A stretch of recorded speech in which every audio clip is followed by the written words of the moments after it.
That's where we begin tonight at 5:30. Police are currently investigating a shooting that resulted in the death of a woman and her ex-boyfriend. Yeah, WALB News 10's Caitlin Barker reports out of Albany on new information in this investigation. Anya Dawson was found unresponsive at a home at Barkley Estates, suffering a gunshot wound to the head.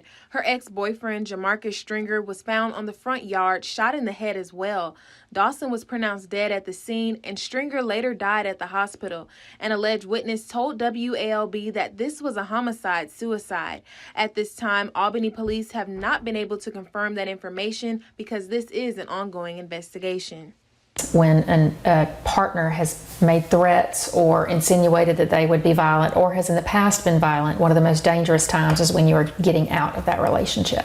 Experts say it's also common for abusers to hurt themselves after fatally injuring a victim.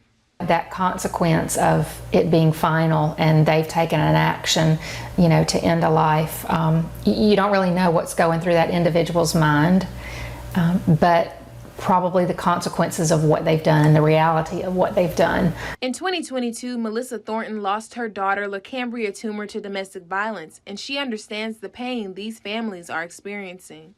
That made me think about how I was crying out to my daughter. The only difference is I yet to know where my daughter is. I know she's deceased, but I yet to know where my daughter is. Experts say any intimate relationship that a person is currently in or has had in the past with an abusive partner is considered domestic violence, and it's important to seek help. Getting out is hard.